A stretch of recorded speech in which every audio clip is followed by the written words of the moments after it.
I had received an email that I needed to be on a phone call at 10 a.m. So I was like, okay, I'll just stay and wait for this phone call and see what it's about. The company I have been working for 8 years telling me that they no longer needed my services anymore. We were down to one car. We had a 1-year-old at home. What do you say was the biggest mindset shift that started to allow you to actually build wealth? That's not the right question.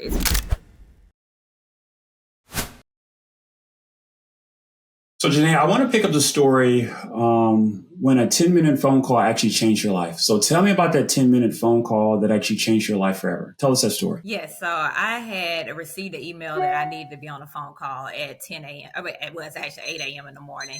And so obviously I didn't need to go to work because I was a pharmaceutical rep. I get in the car, I go to doctor's offices. So I was like, okay, I'll just stay and wait for this phone call and see what it's about.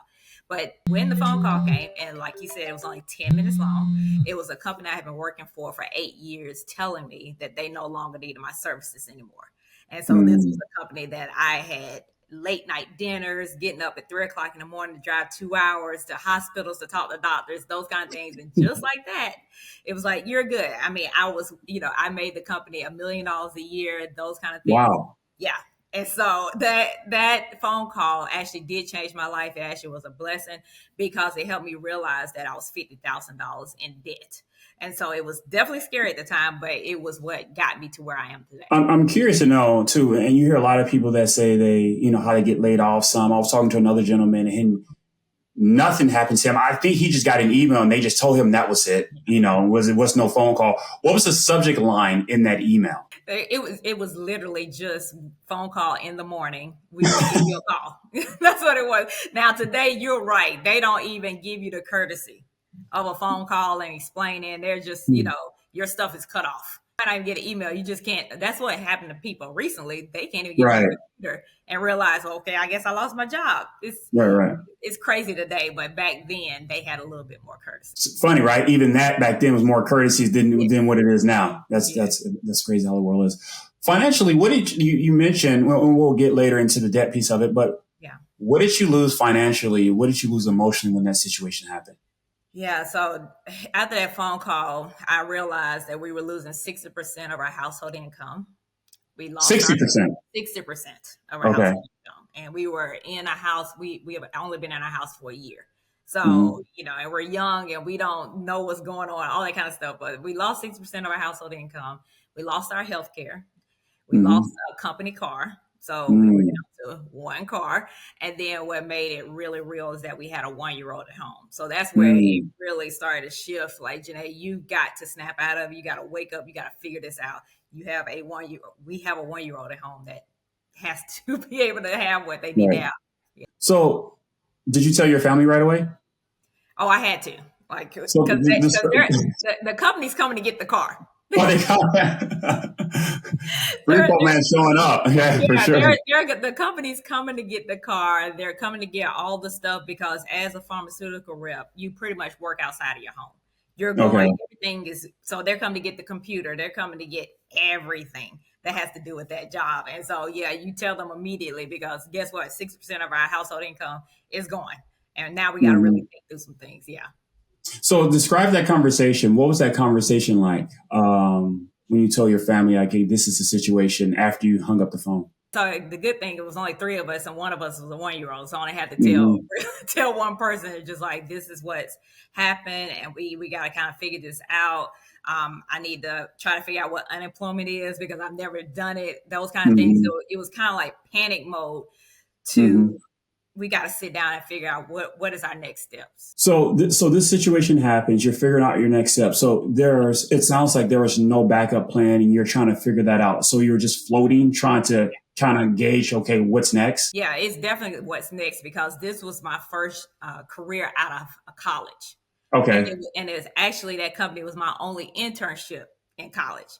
Oh, so wow. As far as a real job is concerned, I've had other jobs, teaching tennis and working at banks and those kind of things. As far as like temporary jobs for a week or so on spring break, this was my real first career. And so it was a complete, it's what people go through when they're first layoff. You feel like you just lost your identity. Because and that's what it was for me. And I definitely had to snap out of that. It probably took me a couple of months to really snap out of that. Yeah, I want to bring that up. I wasn't going to highlight that, but it's crazy how much we identify with the profession that we have. Yes. Like we're that person, right? Like we make that we identify to that. You mentioned what year was this when this happened? Yeah, so this is the kicker. It was 2008, 1 month before the financial crisis hit. Oh wow! So so maybe that's what snapped me out of it, because the world was going off of a cliff at the time, Mm-hmm. a month later. And so it was just like chaos everywhere. Like I had my own personal chaos, but then the whole global world, the global economic crisis was happening at the same time. So yes, I lost my job, but there are people out here losing their homes and are homeless, and millions of jobs are being lost. So it was kind of like, you just got to snap out of it, Janae, because the world is on fire, basically. Wow. Yeah. You spoke about recently, just a minute ago, that you were able to help create that you helped create the company. You said $1 million per year. Yes. Yeah. So because I was a pharmaceutical rep, I pretty much promoted the most popular medications on the market at that time. And so, Okay. yeah. So, cardiovascular disease, is never going to not have medications. Allergies, antibiotics, erectile dysfunction. I had the number one drugs in each one of those categories. So my Okay. territory brought in $1 million a year. So you're bringing in the company $1 million a year. You're getting paid as a rep. Anytime you're in sales, sounds like you're getting commission, and that commission is probably a very handsome commission. But yet, when you got laid off, you said you found out that you were $60,000 in debt. Yeah, so we were $50,000 in debt. $50,000 in debt. Okay. And so a lot of people would say, how in the world you didn't really know that? Right. It's because it was two debts that was Okay. $25,000 each. One was his student loan for 1 year of college. And so people don't pay attention to that. They just pay the bill and just be done with it, right? But they don't look at the total number. So that's what a real problem is with people when it comes to debt. We look at the payments we make each month, but not the total of it. And so because I got laid off, that's when I had to look at the total. So it was $25,000 for the student loan and $25,000 for a car. So it was literally only two debts. And long as they were getting paid, I was good. It's when I got laid off and realized, oh, we have to pay this stuff still, along with this mortgage and this child who needs diapers and formula. It became real, and that's when I pretty much, I say all the time, I snapped out of it. Okay, so you realize, okay, we have to pay this. Because a lot of people find themselves in this situation now, right? Going through the situation, getting laid off. You're 50 grand in debt. What is step one? Walk us through step one of, okay, how do I start thinking about this? You lose 60% of your income. And I think I heard in my research, your husband was still working. He was a teacher. Yes. Right. So, okay. So some income is coming in. So you're not at zero. No. What are you doing to kind of balance this out, to get back to kind of right the ship here? Yeah. So first and foremost is finding out, like we sat down and we did what I call a dream sheet. And so this is the dream sheet. Yeah, the dream sheet I use with every audience I speak in front of. And it's basically what you would do, where you would go, or who would you help if money wasn't an issue. Okay. And so you break it down into three categories. Short term is 6 to 12 months from now. Okay. Intermediate is 3 to 5 years from now. And long term is 10 to 15 years from now. And it's what you want the most. Okay. So people always ask me, okay, Janae, how'd you pay off $50,000 a debt in 2 years? That's not the right question. It's why I did it. So the dream sheet is the why that you put in front of you. So we sat down and did our dream sheet first and foremost.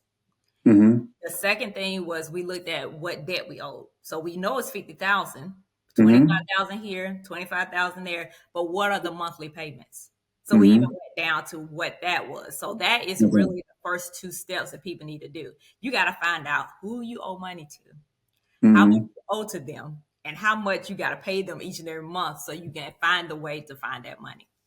Right. So that's an important point. I want to circle back. You mentioned the fact your why. Tell us the story of your why. What was your why to pull out to pay off that 50,000? Yeah. So the why was my son. It was the 1 year old. And I remember saying, as we finished the dream sheet, I told myself, I said, my first child was born to debt and my second child would not be. And she wasn't. So JR definitely knows the struggle. Jocelyn does not know the struggle at all. You can tell she don't know the struggle. But yeah, that's what my why was. My why has always been my children. For that time, it was my son, JR. And in this time frame, once you have your why, you make that plan out, and as you said, you got very granular in this process. Okay, that so plan is laid out, right? Recap the steps again. Of course, the most important thing is your why, but you mentioned Yes. like what was the what question again? So basically, being able to know what you owe people. What You you have owe to know people. that. Yeah, you have to know that to the penny. Because if you're someone who's been laid off, you have to go find that money now because the Mm-hmm, money's not coming in anymore. So mm-hmm, we found out exactly how much we owed, what was the monthly payments. Then we started looking at our spending plan, or what people call a budget. I don't call mm-hmm. it a budget because when people hear the word budget, they immediately shut down. What do you call it? I call it a spending plan. Spending So plan. yeah, Okay. so just a plan on how you're gonna spend your money. That makes people feel a lot better because they want a plan to spend some money. So it's a Mm-hmm. plan how you spend your money. And we looked at everything on there and seeing what we can cut out or cut back. Okay. Because the whole goal is to try to figure out how to bring money in. So if we got all these expenses, what can we cut out or cut back? We cut back on our cell phones that we had, and that saved us about $100 a month to put towards the debt. Okay. Mm-hmm. We cut back on eating out. We didn't eat out for 2 years while we are paying off the debt. Right. So that was Mm-hmm. about another $150. We did not have Netflix and Hulu and all that stuff. This was Mm-hmm. 2008. You had cable. And so Right. we cut back the basic cable. That saved us another $100. Those are just three examples that brought in an extra $350 a month. Mm-hmm. So for people who are listening and watching, if the car note was $400 a month, we didn't send them $400. We sent them 750. So that 350 went to the principal that we found. So that Right. money we Okay. found now is going to the principal, and that's how you bring down debt a lot faster and pay it Okay. off faster. Yeah. Okay, so but you're doing all this, you're going through everything, you're finding money, but at some point, you yourself has to, you have to get that big win and pan out that you got to get some income, right? You have Yeah. to get a job. Yeah. So walk us through that. Once you have all the debt set aside, you can cut back as much as you want, but losing 60% of your household income, that's a big chunk, especially when you're bringing in your $1 million, of not revenue yourself, but to the company and making that amount of money. So how did you go out and, replace that 60% that you lost to your job is what I want to know. Yeah. And so at first, when you find all the extra money, it is for survival mode. Eventually it Mm-hmm. becomes paying extra to the debt. So that extra money we found was replacing at least some of it. Now Okay. also remember at the time, unemployment paid a lot more than it does today. So Okay. I was bringing home at least for the month $2,000 in unemployment. In In, unemployment? in That's unemployment. unheard of. My friend literally just had a conversation, and, Yeah. and I think she was saying something like she was telling me like 200. I mean, it's a small amount, nothing to $2,000. Yes. So that in 2008, during that time, it was $500 a week. So Wow. $2,000 a month. So that on top of cutting back things and bringing in money, it allowed me to take my time. I found another pharmaceutical career in 4 months. So we just had to survive for 4 months. But like I said, it was that 2000. And we didn't see anything like that again until the pandemic time when they had supercharged unemployment because people who were making like $4,000 a month if they were had the type of job that I had. So now today, unfortunately, unemployment is a lot less. And so that's how we were able to survive during that time. So 4 months later, you go Yes. back pharmaceutical sales, and I'm assuming by getting that job, did that pull you out of the $50,000 hole that you were in, like Well, the it, remaining debt, or well, no? Where it you at helped. now? Yeah, it helped to be able to start paying extra to it again. So I had already Okay. built the muscle of finding the money and Mm-hmm. realizing that as long as you pay extra to the principal, you beat the interest and it goes down a Mm-hmm. lot faster. So I'm like, okay, now any bonus I get, anything we do extra, we were teaching tennis, teaching basketball, had side jobs, we were doing selling things, we were throwing all that money at the debt. And so the switch during that time in that 4 months when I went back to work, then I started thinking a different way about a career and what that really means. Giving my Mm-hmm. whole life to something that Mm-hmm. is not that will lay me off in a minute and replace me. So Mm-hmm. it definitely was a shift happening at 4 months, and I started capitalizing on it once I started working again. Okay, a lot to unpack there because I know a lot of people in this situation got laid off and they might want to have that shift in mindset too. But we're going to get into that. Tell me about curious story. You're teaching tennis and basketball. Yeah. You played basketball like in I played college? tennis. I played tennis, D1 tennis at South Carolina State University, scholarship Okay, athlete, and he was scholarship in basketball. So he taught basketball, and he could do 5 kids in an hour at $50 a kid. So he was making $250 in an hour. that's not bad. What were you doing? What were you charging per Mine was tennis? $25 a kid, and I only could do one kid, so mine was a little bit less. How are you getting? I'm curious how, in this situation because a lot of people. This is good for people that are getting laid off. You have some Yeah, skill set that you can go and monetize really quickly. How are you? Tell us stories about how you were getting these clients. Was it just yeah. reaching out to friends and family? Were you going to parks saying, "Hey, I can train your kids"? How are you gathering clients in those on those side hustles?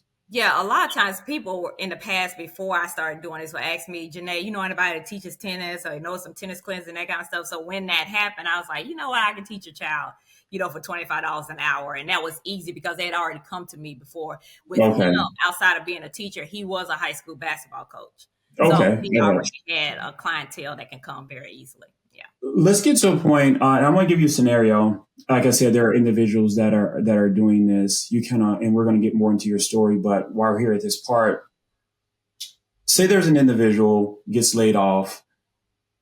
Say he has, 60K in debt. Now I know we talked about this about the making the board and stuff that you have to map out. But I want to hear that again. 60K in debt, 2 kids, Mm-hmm. 60K in credit card debt. Let's say that 60K in credit card debt, 2 kids, but also has aspirations of desires of building a business Okay. too, Yeah. right? This is one of your clients that you're going to sit down with. Yes. Um, outside of what you've already mentioned Mm-hmm. about your why. Say he already has his why, Yeah. just for the sake of this conversation. He has no job. How are you helping him? And he's already, taking as much money as he can, putting it towards the debt as he can. Yeah. How are you helping him going to actually go find that income eventually to help pay that off? So should he start from a business perspective, or should he go to try to get another job with the mindset that you had, understanding I'm only going to be here temporary, so I need to find something later? Walk me through that scenario. Yeah, so I'm definitely telling him to go and get another job, right? Okay. He needs to go get another job to be able to pay off that debt because the difference between the debt that I was talking about and credit card debt can multiply a lot faster than than, than student loans or a car note because they're just the percentages are terrible, right? Mhm. So he needs to get a job to start paying towards that. And before he even starts paying towards that, I would love for him to have what I call an in case you're breathing fund. That's what people Let's say call that again. an in case you are breathing fund. In So case you are breathing fun. I know you're going to explain that one. yeah, so if you're breathing, something can happen. So it's Mhm. basically what your emergency fund would be. So I would want him before he starts paying, pay his minimum payments, but before he starts being aggressively paying it off like I did, I would love him to have $2,000 in an in case you're breathing fund. So if anything happens, that the money is there, he doesn't go into deeper debt, right? So first and foremost, get another career going, get another job going, get yourself stable with that in case you're a breathing fund, and then aggressively pay it off. Why I tell him this is because I coach with small business owners. I speak to them, and it's hard to run a business when your personal finances are not under control. You can't be creative. You can't be focused. You can't go out the clients you're supposed to go after. So if he would have started a business with that 6 grand in debt, the business would fail. No matter how great it is, it's going to fail because you can't take the action that you need to take. Mhm. You can't go out to clients because you don't have the money to fly to them. You don't have the Mhm. money to pay for somebody to create the proposal for you that you don't roll out. It's so many things working against you, and it becomes even more stressful. So I'm not telling the person that they can get a job, start paying the debt off, and start the business. So Right. when I was paying during the 2 years, after that first year, I decided to start a business. So therefore, I was working, paying off the debt, and thinking about what does a business look like. I wasn't full into it. So that's what I would tell him. Do the exact thing I did. I had when I after we got out the debt in 2010, I really went full pledge of, okay, I think this might be something I want to do. I will wake up at 4 o'clock in the morning, work till 6 o'clock a.m., get my son up, take him to daycare, work my 8 to 5, come back home, deal with my child, cook dinner, and work 3 more hours before I went to bed. So I that's love exactly it. I that's love what. this. I love this. I Yeah, love this. Okay, this is definitely where I want to get to. yeah, Great segue into this. Um, the whole, well, before we get there, you mentioned, you go back to the small business owner and the individual, that you have to have your personal finances in order before you try to start a business. Is the mindset behind that is because once you start a business, you're essentially using some of your personal finances to start the business. yeah. That's accurate. Yeah, you have to use your personal finances, and then if you're using your money in your business, then that debt just continues to grow. So you can't have the money going every kind of where. It needs to be focused in one place, and that one place needs to be that debt that's doubling every month. And there's a lot of individuals that do it differently. A lot of people say go out and get business credit, but if you're in debt You already can't. personally, yeah, business credit, that behavior probably got you there. Yeah. Which is something I want to we're going to get to and make sure we get to that point. You yourself, what? So 2004 months later, so we're still in 2008 when you got let go. 4 months later, you went out and got another job. Yes. Or are we in 2009 now, or are we In still 2008? 2009 now. Yeah, we're in 2009. 2009. Okay. So by 2010, you realize, hey, I got out. This is a problem that I saw for myself. And you say, hey, I want to start a business. Yeah, I started thinking Okay. about what I started thinking about is that I don't want to work for somebody else. Right. Given the situation, given the fact that this situation just happened to you. Yeah, exactly. Yeah. I realized, I said, you know what? This is not what I want to do the rest of my life now. When I first went into it out of college, I said, oh, this is going to be, I'm going to get my gold watch. I'm going to be here for 40 years, everything. And so it switched with that layoff. And I just realized, I said, I thought about it, I said, I'm making this company this much money, and they just let me go like this. And Mm-hmm. so, it really, like I said, it was definitely a change in those 4 months. And then once that year went, it said, okay, Janae, what does this look like? Like, I don't know exactly what I want to do, but I know I want to do something that makes money Mm-hmm. for myself. And so that was Okay. just like the start of it, of starting to think of it. It wasn't until I got the debt completely paid off and people started asking me how I did it, is that's when it started changing. Oh, maybe this is something that could be something else. You said people are asking you how you Yes. did it, and this kind of led to the idea of the business, I'm assuming. Yes. Yeah. So tell us, how are people asking you? Are you posting this on social media? How Oh, are they? Well, how do they? These are friends and family that know your situation, and they yeah. started asking you. How are they knowing this? Yeah. So my mother, it was a women's retreat at church. And she said, Okay. they want somebody to talk about money. Can you come talk about it in front of these women? I was like, Mama, what are you talking about? I can't go speak about this. I said something. She said, you know more than what they know in the audience. Just come up here and speak. And so I got up there and I just kind of walked through the steps that I was talking to you about. Like I made the dream sheets for everybody, kind of taught them through it. It was no slides or anything. It's just Janae up there talking.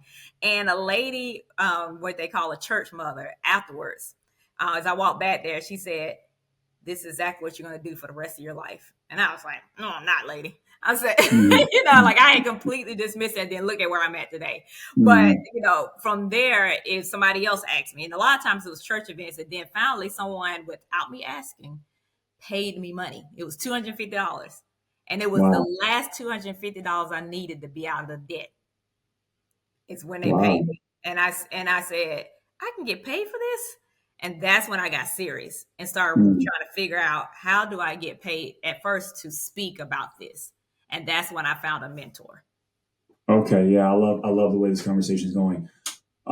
So now because and people are listening to this, you're in this situation. She's already given the blueprint. If you're in debt, Yeah. not trying to go start a business first, get the job first, get out of debt first, and then we can get in the situation where we're looking to actually, solve a problem and actually create a business. So tell us a story about, okay, you realize, okay, I now I have a business. Mm-hmm. You you essentially do an MVP without knowing you were doing an MVP to prove the concept works. You found a mentor to actually help you with that. And walk us through what the mentor told you as far as setting up your business and how to start generating revenue. And was your first revenue going to be around public speaking events? Yes. Yes. Okay, so That's what it's based walk us through that. Was your mentor like a business coach or a public speaking mentor? public speaking. So Okay, yeah. let's start So there. Yeah. what was great about my mentor, his name's Morris Morrison, is that Okay. he used to work in the company that laid me off. And Okay. so he had already maybe a year or two been on the path that I was trying to get on. So he's Mm-hmm. already speaking around the country. He already knows what to charge. He knows how to do speaking reels. He knows everything, right? And so Mm-hmm. basically, I am mirroring what he has done. And it's Mm-hmm. a lot easier for him to tell me because he's doing it and has already done it. I just need to follow the path he's put in front of me. And so Mm-hmm. that's what made it a lot easier than a lot of paths that people have because they don't have the right mentors or they're the right Mm-hmm. people to do it. But he was already public speaking. So I knew exactly where to go. I knew exactly what the client base needed to be and how much they were willing to pay because he's already done it. So it made it a lot easier for me to get started in it. And then I had to grow it from there. Your schedule, like you Mhm. started this while you were still working, Yes. right? And so in this case, are you getting speaking events as Yeah. you're still working? Yes. So then, so that's where it becomes tricky. That's when vacation days come into play. So it was a year there that I had minimum vacation days for actual vacation because I used them to go speak. And so that's how I was building my portfolio, my speaking reels and so forth was taking my vacation days and flying across the country to go speak and then come back and go right back to work. And I was doing, as I was preparing to get to that part, like my first speaking engagement, I had already had my second child. So while I'm learning what I need to be doing, I'm pregnant with Jocelyn. And Mm-hmm. so that's in 2011. And so we're out of Okay. the debt. I'm trying to build this business while pregnant. And then after I have her, it probably was a few months later, maybe 2 or 3 months later, that's when my first speaking engagement came in Okay. 2012. And then it's been like that from now on. Yeah. Tell us the story of your first speaking engagement, and then tell us speak around how it was for you your first time. Yeah, so it was definitely nerve wracking. One thing, before I even went there, my mentor had told me about how Janet and Beyonce does the same thing. Janet Jackson turns into the Demeter Joe on stage, and Mm-hmm. Beyonce turns into Sasha Fierce. He knows I'm an introvert. I'm very Mm-hmm. to myself, and so he's like, Janae, you have to flip that switch and go out on stage, and that's what I did. And afterwards, I did you were supposed to get testimonials and all that kind of stuff. So I was getting testimonials of the students, and to hear what they had learned, to hear the triumphs that they had, the breakthroughs in their head when it came to money from just 1 hour of me speaking, it energized me to say, okay, Janae, this is what you want to do. And you really have to perfect this so that you can help other people. So it actually was even a breakthrough for me going through that first one as well. Are you able to share the client name for that first one and how much they pay Yeah. you? I was trying to think through it. It was Ohio because you got to remember this is It 2012. was the name of the company was Ohio, or it was No, in it was Ohio. the college was in Ohio, and I Okay. can't think of the name of it right now because it was a small private school. Okay. So Okay. that's where, yeah, I have the check still, with me. I just cannot think of what the name is, like a picture of Mhm. the check, but I can't remember what the name of it is. But yeah, that was the first one for sure. Yeah, And how much was the check? $1,500. Wow, that's not bad for No, your first one. yeah, no, and that's because I had the mentor. I knew what to charge. I knew where to go for the client. I knew where to charge. So 15 hours for an hour worth of work, and then also the flight from North Carolina Yes, to Ohio, yes, and then just back. Okay, that's not bad work, especially when you're doing what you love. yeah, That's exactly. good. All right, so we have the business started, and now we're. When did you decide to leave your current job, because that was the goal eventually to leave the job and do this full time? When did that? How long did it take before that happened in your full time Before that, business? before that happened, it was 2 years. So yeah, I worked my career and I worked this business for two For years. 2 years? Yes, Okay. for 2 years before I walked away because I wanted to make sure I'm not a very big risk taker. And Mm-hmm. that at the time, like I said, once again, I had the health care. as Mm-hmm. well. So, and we have yet another child, a baby, that Mm-hmm. needs to be at the doctor every other month because they're, a baby. And so the healthcare was something I worried about. It wasn't until I realized that Obamacare, or the, healthcare.gov, was my way to be able to let my job go. I had saved up the money to be able to go full time, but that healthcare was keeping me back, and it keeps a lot of Mm-hmm. women back from starting a business. But once with healthcare.gov came along, I was able to Mm-hmm. say, okay, we can do this and still be fine going forward, which I've had since then. Okay. Tell us in this whole process, in this whole journey, your story you just told me. We got ourselves in a situation earlier on, as you said in the beginning of the story, and we got in debt, kind of fell in love with the job, and got let go, and that was kind of our wake up call. Yeah. So that situation actually put us in a bad financial situation, and now we're trying to get out of this situation. Yeah. Oftentimes, the habits and behaviors that get you in it are not going to be ones that get you out, right? So, what are the behaviors and what are the habits that you had to unlearn Mm-hmm. to get where you are today? Yeah. It was definitely one with the car. Okay, for with the car, I remember when we got it, and we went to something, maybe a basketball game or something, and everybody was coming by saying, "Oh, look at this! Oh, y'all big!" I wasn't even thinking about the car in that kind of way, but then I was like, "Man, I feel good." What people saying that about. So that was one of the things I needed to unlearn, just people's acceptance or something. Because I tell people all the time, a car is to get you from point A to point B, right? Mm-hmm. You can't even see the outside of the car when you're driving it. You just see the Mm-hmm. inside of it. So why is you Mm-hmm. buying something just because it's going to get all this attention? So that's one thing that I definitely had to unlearn. Another thing that I needed to learn was delayed gratification. Okay. Okay. Because although I teach people about financial literacy and personal finance, I have urges to go to restaurants all the time, to travel to different islands all the time. So I have to still today tell myself no. Like, I want to go to a restaurant in Miami right now. It's called Mion Bakery. I know what I want to order, everything. And so, so it's even things that I'm still learning right now, is to be able to be satisfied where I'm at. What kind of car was it that people were saying, "Oh, now were you driving a Lamborghini? What were you driving No, in?" no, no. At this time, so this is 2007, a Chrysler 300. When Okay. everybody was getting their Chrysler 300 during that Yeah, time. back in that, my brother had a Chrysler 300. Yeah, that was the Exactly. car back then.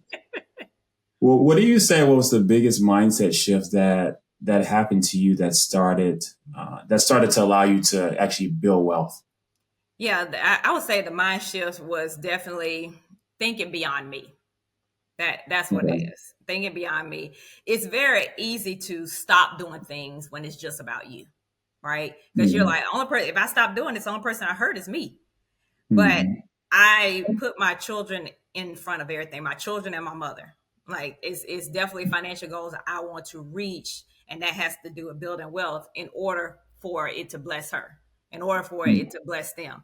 And then that makes me get up and work hard every day, because I could easily just sell this house and go sit on the beach somewhere and just relax. But Mm-hmm. that doesn't get generational wealth. Eventually that money will go away. That's not going to get, something blessing her, taking her to the continent. That's not going to get her there, or Dubai or anything like that. So it's really about, for me, the mind shift was look to other people as that why that I was talking about earlier. Yeah, yeah, as you said, beyond you, right? Yeah. Yes. Okay. Well, for people that are watching, they're hopefully we know this. A lot of people watch this one, and specifically, we're going to talk to people that just got laid off. Yeah. Unfortunately, given the situation, whether it's just people want to say the economy, whether it's even AI, that's a big talk now. If AI actually taking jobs, what would you tell them? They just got laid off, yet they want to build wealth. What would you tell them? They found themselves in debt to actually get on a path. Give us a little, like a mini course on, 1, 2, 3 action steps that they can do Yeah. to actually, right the ship. First and foremost, in order to get where you want to go, you got to know where you're going, right? And in order to do that, you have to know exactly how much you owe other people, down to the penny. After that, you now you got to figure out how you're going to pay these people back. So you got to go find the money. Finding the money is, what can you cut back on? What can you sell? What kind of extra job you can do to make money to pay that off. Once all that stuff is paid off, then that's where the building the wealth comes in. Get you a financial advisor, or if you're scared of financial advisors, start with a high yield savings account. Start somewhere, right? You're gonna have to go with a financial advisor at some point. And there are some that you can open up for free and manage it yourself. But that's the steps. Find out who you owe money to, find the money to pay them, get the debt out of your life, and then take all of that money you used to give other people and invest in yourself.